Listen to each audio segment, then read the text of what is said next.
G'day, I'm George Tulley, and today I will be discussing our local waterway, Cabbage Creek. Why do you sound gay?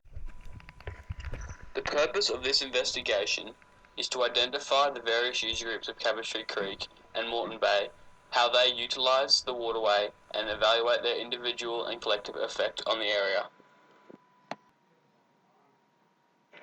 The importance and value of our local and global waterways are crazy, both environmentally and economically. Environmentally, the oceans produce more than half of the world's oxygen and contain 97% of our planet's water. Economically, the Great Barrier Reef alone in 2012 was worth $5.68 billion, and it generated almost 69,000 full-time jobs. Waterways and estuaries are a vital part of life on this planet. More species of animals call these unique habitats home than anywhere else on Earth. As custodians, it's our job to protect and nurture them. As you may know, Cabbage Creek runs through many northern suburbs of Brisbane and enters Bramble Bay at Shorncliffe. The creek can be affected by many users, such as the sewage treatment plant, the golf course, recreational boating, litter, dredging, residential dwellings, sporting fields, and other land-based activities that might contribute to its health. Or perhaps the damage has already been done further up the waterway as the creek winds through Brisbane, collecting debris, chemicals, and other pollutants. The creek's headwaters start in Ferny Hills, then travels through Everton Hills, Bridgman's Downs, Aspley, Castledine, Bracken Ridge, Deagon, Sandgate, and finally entering Bramble Bay at Shorncliffe. The range from which the catchment emerges is part of one of Australia's most important geological features, that being the Great Dividing Range. The Great Dividing Range was formed some 300 million years ago when Australia collided with what now is parts of South America and New Zealand. The indigenous history of Cabbage Creek is rich. The Turrbal people used the land for food, mainly for the abundance of mud crabs. They called it the Yagara country. There are many significant indigenous landmarks throughout the Cabbage Creek region. The creek would have run through a great variety of habitats. Eucalypt forest dominated at the headwaters. As the creek reached flatter land, it meandered through Melaleuca swamp with bulrush and other aquatic plants growing on its banks. As the creek reached the tidal exchange point, mangrove systems would have transformed the creek into a brackish water habitat, rich in marine life. Urbanisation and European development has changed much of the habitats adjacent to the creek. The headwaters are still surrounded by eucalypt forest today, but the flooded ground around the creek has been transformed into residential estates, parks, shopping centres, and other man-made environments. Such things would contribute to stormwater from the estates, which would cause the creek to erode from the high levels of rushing water during heavy rainfall periods. According to Healthy Waterways, in the last 11 years, Cabbage Creek has never received a mark greater than a D+.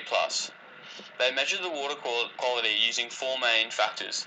These include turbidity, fecal coliform, nitrates, and phosphates.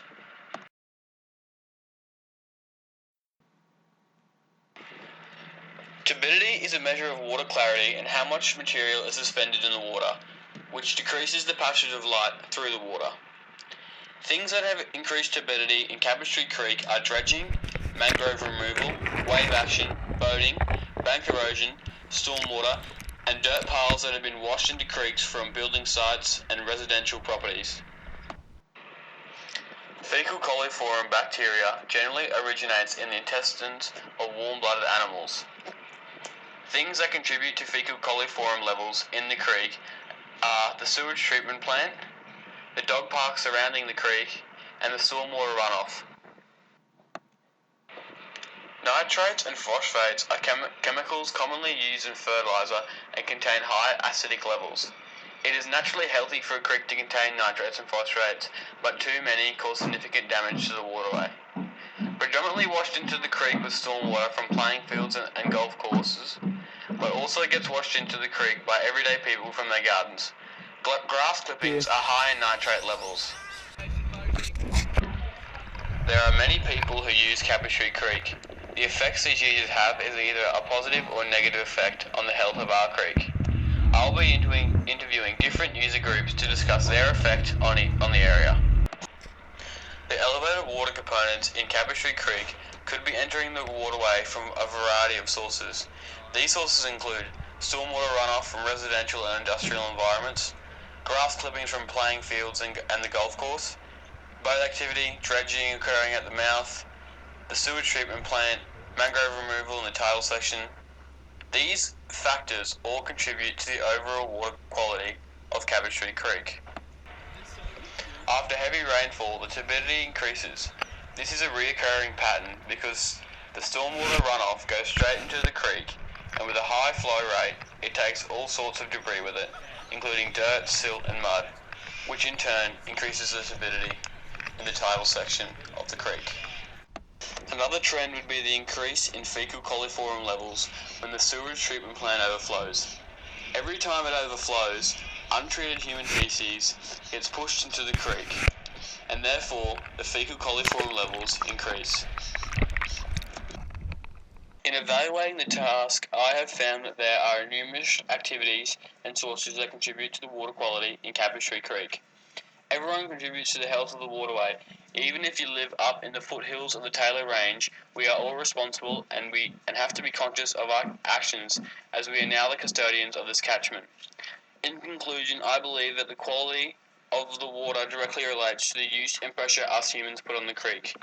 We are overusing the land surrounding the creek, and therefore the stormwater picks up various pollutants, and with heavy rainfall, the bank erodes and are swept away because of the high water flow that the creek is not used to. And it all eventually ends up in the lower tidal section of Cabbage Creek. This is why this section is experiencing such bad water quality, because of the environmental pressure and the overusage of humans in the upper reaches.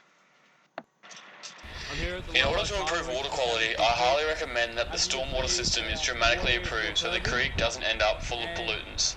I suggest a better grid system, i.e. smaller grids that catch large pollutants, so then they don't rush into the creek and harm the wildlife. And also the replanting of indigenous plants along the banks to ensure bank stability and prevent turbidity. Here at Cabbage Creek, we're on the way up to the sewage treatment plant now. So, we're not the best weather, but we'll do what we can do. The turbidity is just woeful. Like, look at that. That's just bloody disgusting. There's bloody rubbish all in the mangroves. Unnatural banks over there. Shocking. The turbidity, everything we washed in, phosphates, nitrates, fecal coliform, it's all there. It's all happening right here in Cabbage Creek. I'm really worried.